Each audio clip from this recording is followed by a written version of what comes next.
I have the green. Oh, there we go. All right, well, good morning, everyone. So we've been studying in the life of King Jehoshaphat, and this will be our third class on this particular subject. And the first class, we looked at the accounts from Kings, which was 1 Kings 15, where it talks about, 1 Kings 22, where it talks about Jehoshaphat, and it gives a very high-level overview. And so we've done that class. And then last week, what we did is we took some time to do some background. We talked about what God's expectations were for a king based on Deuteronomy. We took some time to talk about why the people even had a king, what led to this. And that was at the end of Samuel's life. The people cried out for a king. And then we looked very quickly through the history up until this point of Israel and Judah, how we get to Jehoshaphat. And so this week we're going to start in on the account in 2 Kings chapter 20, 2 Kings 17, sorry. 2 Chronicles 17, I'll get it right, yeah.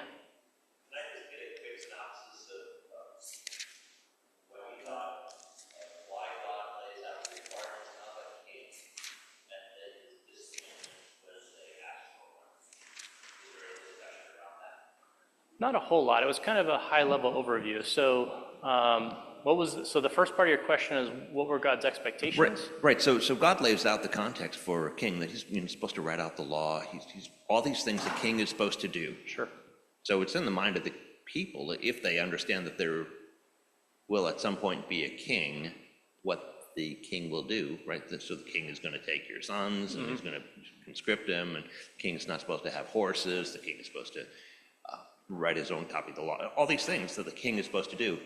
And so that's in the mind of the people, but 100 years later, they ask for a king and there's disappointment.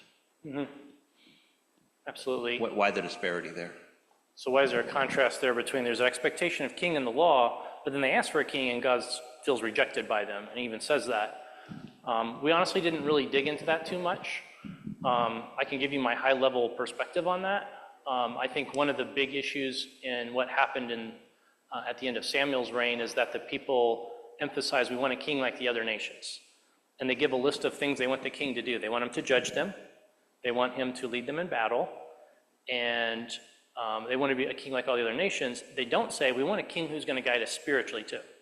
Because that was one of the big important things. And I feel like that omission was important, because it's saying we're not doing this because we want to stay a faithful nation of God. We're doing this because we want to be like the other nations. And that was my perspective, but I don't know if there's any other thoughts on that.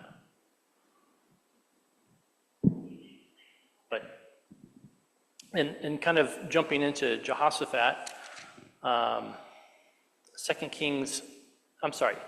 Chronicles 17. I'm going to confuse these constantly. 2 Chronicles 17 is where we're going to start today. And this talks about the reign of Jehoshaphat. And one of the comments that I made last week was just that with Jehoshaphat, his life is, at times, he's going to be this incredibly spiritual guy that you're going to look at and say, here's an example of what to do. But then there'll be times where it's like, he's making some really bad choices. Here's what you should not do. And so that's why there's a lot of valuable things to learn. It's kind of like reading Corinthians, where there's some really good exhortation, but Corinthians has a lot of good material in it because there's so many problems there, right? And Paul has to address all the things going on wrong in Corinth. And so that's some ways that's going to be like what we look at with Jehoshaphat. There's some really good things that we're going to learn about what a godly king looks like, and we're going to learn some things that we need to really avoid. So our reading today is going to be from 2 Chronicles chapter 17, and this is actually an example of what to do. And you just kind of wish this could be the synopsis of everything about him, but unfortunately it's not. So 2 Chronicles 17, I'd like to read the whole chapter. There's about 19 verses. Are we okay to read that around in two, or is that too much work for the Walker guy? Or if someone wants to read like half. I have mad skills if you want to do. What's that? Okay. So Brother Brian, would you maybe want to start us off? I'd like to just read 2 Chronicles 17, and we can take our lessons from that this morning. 2 verses apiece? Yeah, please. Reading from 2 Chronicles chapter 17. Jehoshaphat his son reigned in his place and strengthened himself against Israel. He placed forces in all the fortified cities of Judah and set garrisons in the land of Judah and in the cities of Ephraim that Asa his father had captured.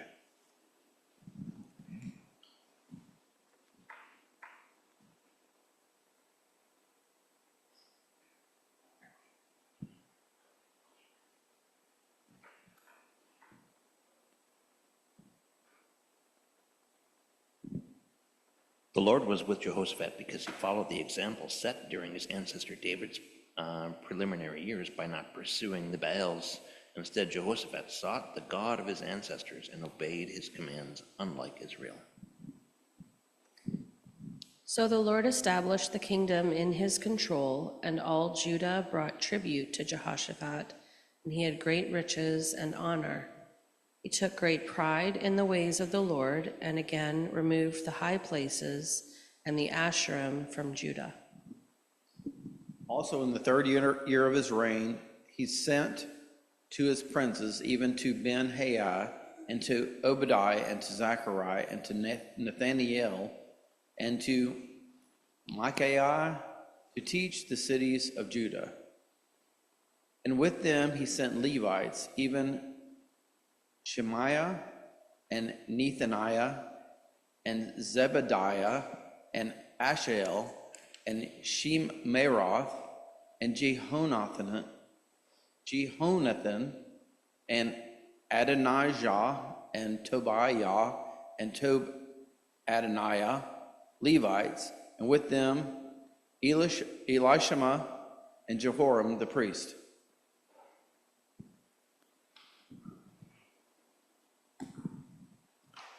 And they taught in Judah and had the book of the law of the Lord with them, and went about throughout all the cities of Judah and taught the people. And the fear of the Lord fell upon all the kingdoms of the lands that were round about Judah, so that they made no war against Jehoshaphat.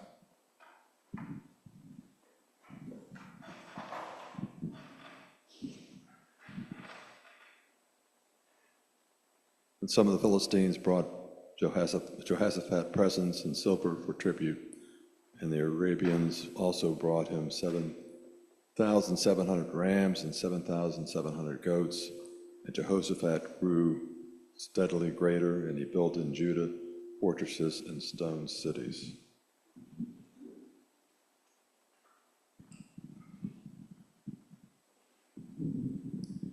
And he had large supplies in the cities of Judah, and warriors, valiant men in Jerusalem. And this was their muster according to their fathers' households. Of Judah, commanders of thousands. Adnah was the commander, and with him 300,000 valiant warriors. And next to him, Jehoiakim the captain, was with him 280,000. And next to him was Amashaiah the son of Zorah, the willingly offered himself to Yahweh, and with him 200,000 mighty men of valor.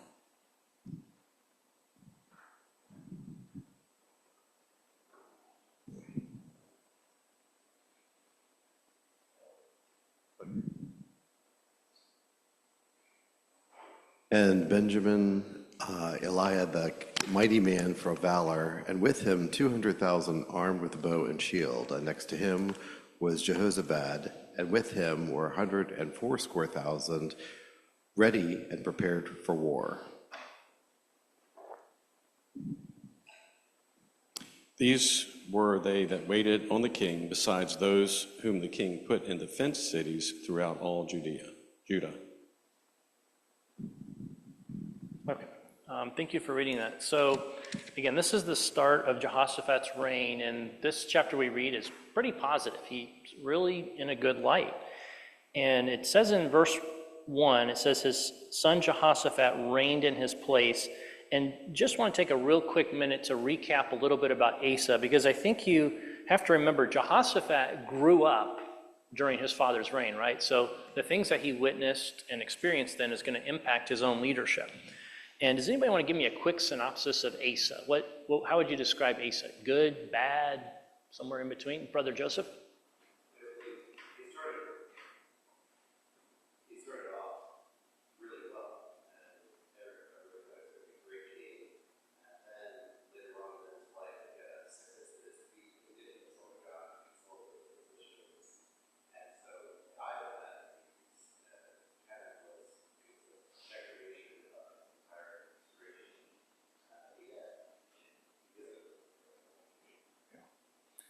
absolutely. So I agree with Joe. I think his whole life, he's this godly guy. And if you look back in chapter 16, the previous chapter, this doesn't happen until the end of his reign. It says in the 39th year of his reign. Well, if you look somewhere else, you'll see that he reigned for 41 years. So it's the last 2 to 3 years of this guy's long reign that he turns away from God. And again, we won't look at it, but what happens is he makes a treaty with Syria to help him against Israel, because Israel was creating some problems. Baasha, who was the northern king in Israel at this time, went down there and he was starting to build these fortresses. He was starting to create problems for him. So he goes to Syria and he's like, let's make an alliance, and it works. He's successful. He thinks, okay, I did a good thing. But then the Lord sends him a prophet and said, you didn't do a good thing. You shouldn't have trusted in these other nations. You should trust in me. And so rather than listen to the rebuke of this prophet, it actually says that he did the opposite. He refused to consult the Lord. And in verse 10, it says he was angry with the seer and put him in stocks in the prison. So this guy went from being this godly man to a point where he's putting God's prophets in a prison. And you just get the feeling like he gets very bitter in the end of his reign, right? The last 3 years, he refuses to seek anything but physicians. And that can happen to people. You can live this godly life, and then things in the end of your life can just turn you bitter. That happens, sadly. And that's what happened with Asa. He doesn't finish out his life faithfully. And so, and as Brother Joseph said, he gets diseased in his feet, and he ends kind of on a really bad note. And it's really sad to read about, because he started off so good and so godly. But just thinking about Jehoshaphat, that's where Jehoshaphat grew up with. He saw his father, because remember, he's 35 years old when he becomes king, and his father didn't get bad until the last 3 years of his reign. So that means the most of Jehoshaphat's life, he saw good examples. He saw his father serving faithfully. There was a time where the Ethiopians came up against Asa. There was the Bible says it was a 1,000,000-man army, and he seeks the Lord, and he's saved. And so he sees all these good things happening in his father's life, and then unfortunately he sees the end of his reign, and he sees his father get angry with the prophets. He puts him in jail, and then he gets diseased in the feet. And it's actually interesting. If you look at we won't look at it right now, maybe a little bit later, but there's a lot of prophets that actually rebuke Jehoshaphat during his reign. And it's interesting, he doesn't persecute any of them. He listens to them. And we'll see that as we go through the study of this guy's life. It's almost like he learns from his own father's bad behavior. He sees his dad get bad at the end of his life, start persecuting God's prophets. And, when you're a prophet, that's a dangerous business, right? You got to go to a king. There was nobody above a king, right? I mean, God was, but if a king's lost his faith in God, who's he fearing? So if you're a prophet, it's very dangerous. Think about Nathan going to David. That's dangerous. Going and saying, you sinned. That's dangerous. Joseph?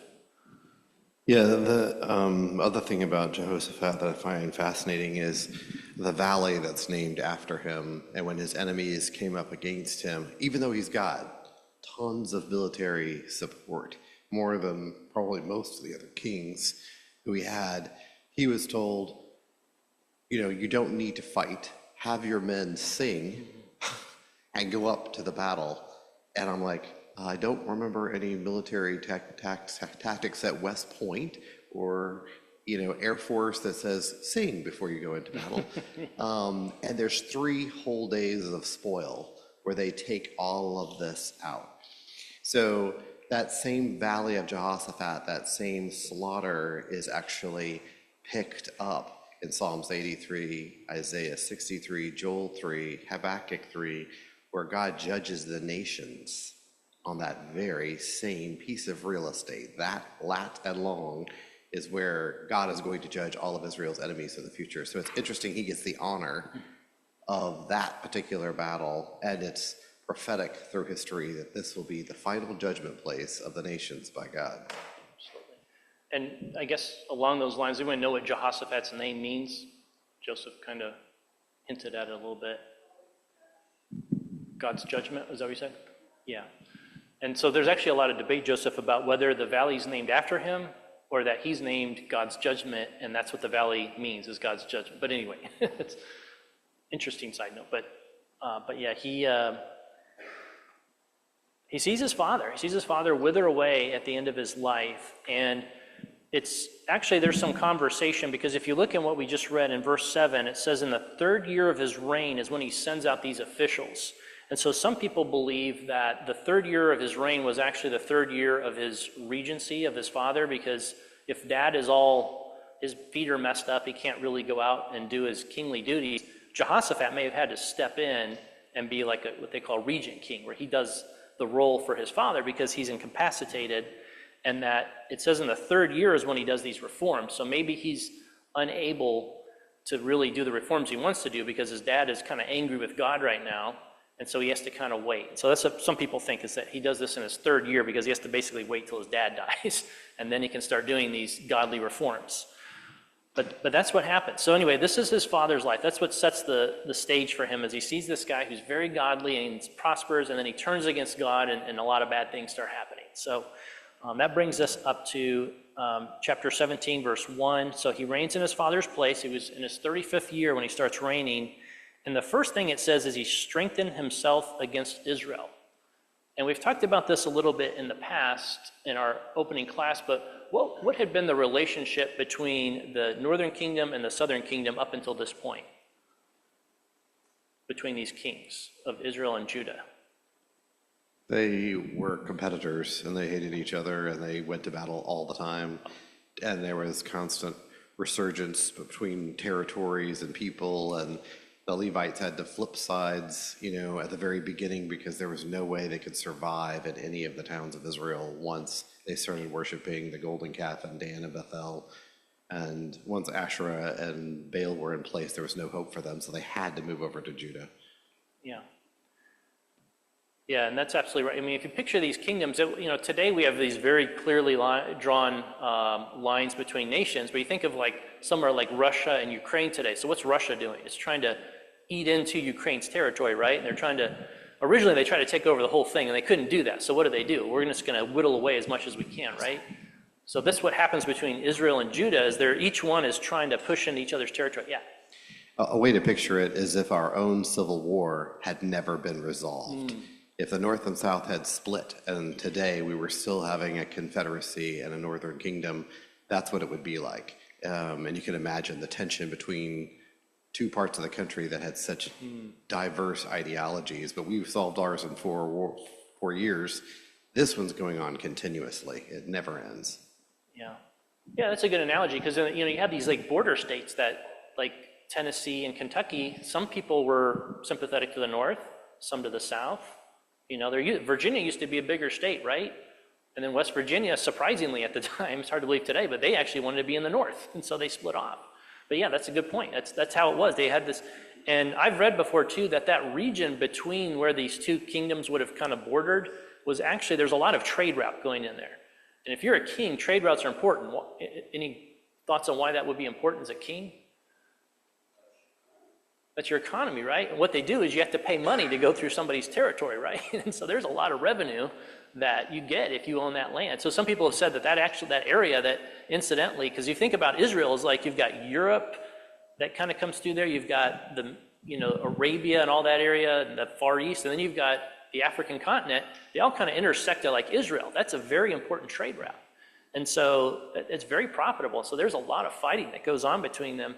And some people suggest part of it is financially motivated, because you're in this region where people are maybe coming through to trade, and you can get a lot of profit there. But that's been the story between Israel and Judah up until the days of Jehoshaphat. And at first, it sounds like he's going to continue that. It says he strengthens himself against Israel, and he placed forces in all the fortified city of Judah and set garrisons in the land of Judah and in the cities of Ephraim that Asa, his father, had captured. So there you have it. His father, Asa, had gone up into Ephraim, and he captured some areas. And we see in the last chapter, chapter 16, what is Baasha doing? He's trying to come down and take some of that back and block the people from going down to the southern kingdom, because if you read in Asa's reign, a lot of people actually defect from Israel to the southern kingdom of Judah. Baasha doesn't want that to happen, so he starts to build this wall, which makes Asa get the Syrians. Anyway, so that creates a lot of problems, but that's what's happening here. You've got these guys in this constant state of warfare ever since they split into two kingdoms, and Jehoshaphat's eventually going to change that. At first, it's like, okay, they're making peace, but he makes peace in the wrong way, and we'll talk about that. That's going to be the next chapter, especially when he allies with Ahab. But right now he starts off and it says he strengthens himself against Israel, and he starts to place these forces in all these fortified cities, and he sets up garrisons in the land of Judah in the cities of, so we just read that. And then in verse 3 it says the Lord was with Jehoshaphat, and that's what this chapter is going to show us, is how much God was with Jehoshaphat. Because he walked in the earlier ways of his father David. And does anybody's version read differently there? Mine says he walked in the earlier ways of his father David. Does anybody's verse 3 say something slightly different? Yeah.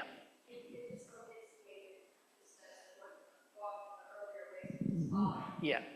And there's some textual questions there whether David should be there, because it makes more sense to say his father, because his father Asa, his earlier days he was godly, right? And then he turned bad. So anyway, that's just something to point out. I don't know what everyone's versions say, but it's likely it was referring to the fact that his father started off godly and turned bad. But that's what it says about Jehoshaphat. He starts off in the earlier ways of his father, and he sought he walked in God's commandments. And verse 6, it makes a comment. It says his heart was courageous in the ways of the Lord. And then if you keep a finger there in verse 6 and look back at 2 Chronicles chapter 15 and verse 7, and this is a prophet speaking to Asa. If anyone wants to read that really quick. 2 Chronicles chapter 15 verse 7.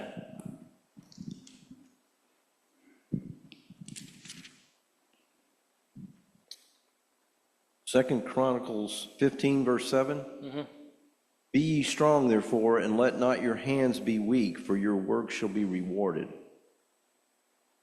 Yeah. Mine actually says, take courage. So it kind of didn't prove my point, but I was trying to, your version reads a little differently. But you do see that in the Bible, though, especially when David passes on those words of wisdom to his son Solomon. Be strong and courageous, and it's a common theme of being faithful, is they throw in this concept of being courageous and having courage. And that's what we read about Jehoshaphat. At least in my version it says he was courageous in the ways of the Lord. But just thinking about that outline, why does it take courage for a king to serve God? Can't you say that about it? Yeah. That's right. There's constant competing factions. I was talking to a friend at work whose husband was the mayor of the town, and he says, ruling is nothing about power at all. He says, you are a referee constantly between divided factions. You pick one side over another, half of your audience is displeased and angry and disgruntled. He's like, you're never going to make them happy. So that being a ruler means making tough decisions, knowing that half of your audience is going to hate you for making those choices, and also creating all the alliances you have to keep to make sure your country's safe. We have our State Department to do that, but they had to do it back then. Same thing that Moses says to Joshua, be strong, take courage. And he says this to Joshua again and again. He's about ready to go into the land. And then Joshua takes that idea and he proposes to the people, choose this day who you will serve, whether it's the gods of Egypt or these gods, right? So there's no consensus building like Joseph is talking about, right? Joshua is saying there's a clear line, there's a distinction, and that takes courage to stand up and say, here's the line, this is what we're going to do. It's a lot of weakness when you try to amalgamate and compromise everybody's thoughts and opinions about what we're going to do when we enter into the promised land. Joshua is commanded, and he takes on that mantle to be strong, to be courageous, and to make the choice to say, here's what we're going to do. We're going to serve God. This is what we're going to do. Do what you want, but this is what we're going to do as a nation. Absolutely. I'm just going to add to what he said. I mean, in many ways, you have to sort of go it alone, because you can't work with those competing factions, because you know they're going to draw you away every time. So you have to basically say, thus saith the Lord. And that's it. You might not like it. It might not be good for you, and you might hate me, and this might ruin my kingdom, but I have to have faith that if I follow God, and if I do what he tells me to do, that I'm going to be victorious. Faith.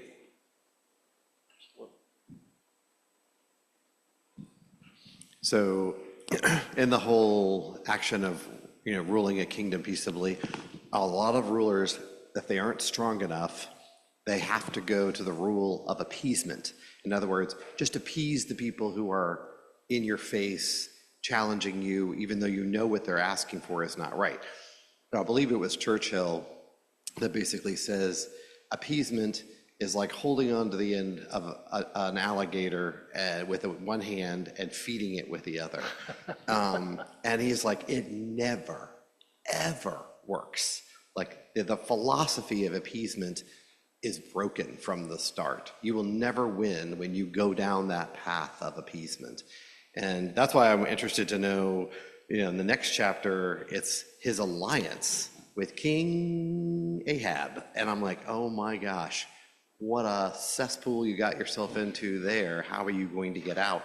And he does try appeasement with him, and it doesn't really work. Well, one of the things I was thinking of is the challenge of, he was trying to institute a lot of religious reform, and that is going against the desires, the cultural trends of his people. They've adopted these other gods. They're blending it in with their worship of Yahweh.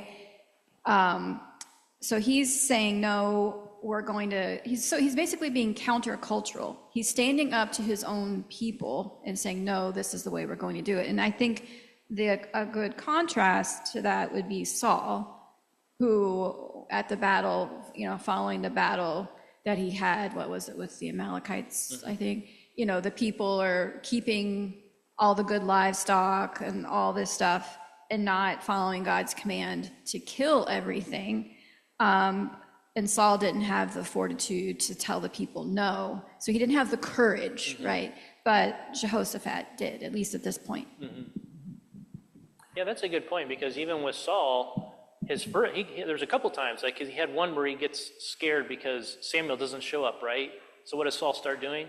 I'll just do the offering myself, right? That got him into trouble because he got scared. He didn't have courage. That's a good example with Saul. Yeah, absolutely. That's all great stuff. And but yeah, to be faithful, and people put you think about one of the things he does is he takes down these high places and he gets rid of the Asherim.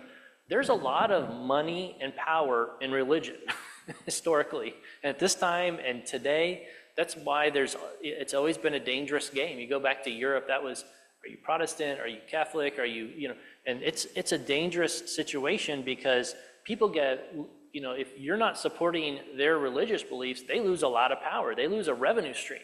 You got all these priests and then other people get in on this. So yeah, it took a lot of courage to do the right thing, and it truly was a dangerous situation.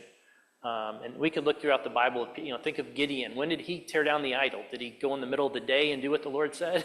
He did it at nighttime because he was scared. So he did God's word, but he did it in a way that he didn't feel like he'd get killed. He almost did get killed the next day. They wanted to stone him, right, when they found out. But it's a dangerous business, what they're doing here. Sometimes I read this, I'm like, why doesn't the king just do God's bidding? But it was a lot more to it than just, it's not like individuals, like we just decide I'm going to worship here and do my thing. You're a king, your actions impact a lot of people. So, but yeah, thank you for all those comments on that subject.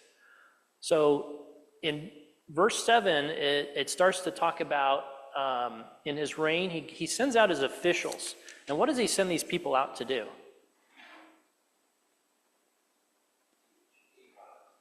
Teach in the cities of Judah, right? And he sends out these officials, and then he sends out Levites, and that's their job, is to teach the ways of the Lord. And you read verse 9, it says, and they taught in Judah, having the book of the law of the Lord with them. They went about through all the cities and taught among the people. And we talked a little bit at the opening, but it reminds me of what we talked about last week when we did the background in Deuteronomy chapter 17. I want to turn there just really quickly. But some of the expectations of a king is Deuteronomy chapter 17.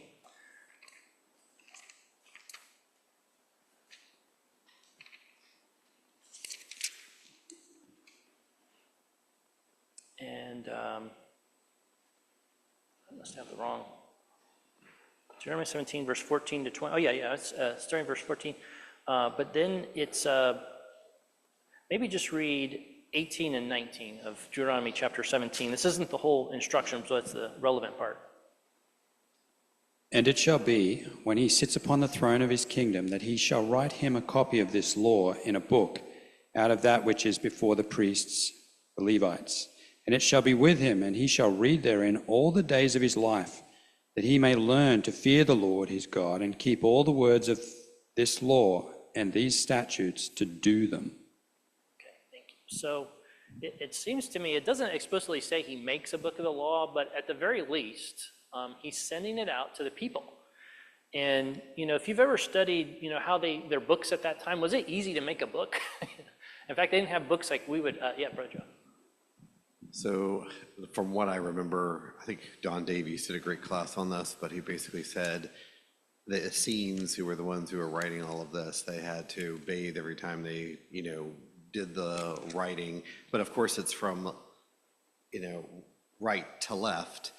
And every one of the Hebrew characters had a numerical value. So there was a line value, and then there was a total page value, and those had to be checked, as well as everything else being grammatically perfect. So I imagine one page took 3 to 4 to 5 hours, depending on, what you had to transcribe. And it was done in ink, that you had to dip, and mine's a nice fountain pen, but they didn't have that. And then you also had to have somebody else check it, so it was extremely laborious, very time consuming. Just making it too, like papyrus, and I think they made it out of skins of animals too. It wasn't like they had wood paper like we have today. I always thought that the introduction of the synagogue system of education for the people throughout the land when they were in Babylon, that it stemmed from that. But when you read this, it almost sounds like that type of scholarly system being set up throughout the nation as a precursor to what happens in Babylon when they set up their own little synagogues throughout, and that system continued on. And I wonder if there's any connection. That's a good point. I didn't think about that. Under the law, the Levites were scattered around so that there was never a town that was too far away from a Levite. And the idea being that you always had judgment and wisdom and God's law not far from you. And that will be the same setup in the kingdom. It works. It's very, very wise. Yeah, you just think of, on a practical purpose, you think about, King Jehoshaphat, his job was to educate the people in God's laws as a king, to make sure they had that. He's like our brother Perry, right? That's his job, is to get Sunday school teachers, help in that, send them, make sure our kids get educated. But that's kind of what we do today. That's why we have Sunday school and Bible class, because we believe that, what Jehoshaphat did was important, and it's important for us to do as well. Just release this guy. Well, we were talking about the scrolls. Most people probably wouldn't have been able to read. They wouldn't have a copy of God's word. So even though a Levite might not be far, I think sending people to have explicit instruction would be great, because we know how easy it is for us to fall away from following God's commands when we have his word and can read it every day. It's at our fingertips. So for these people, I think this would just be such a great way to reinforce the commands of God and keep it fresh in their mind when they don't have. To me, it points out the gift that we have in having God's word, in abundance that we have it today. Absolutely.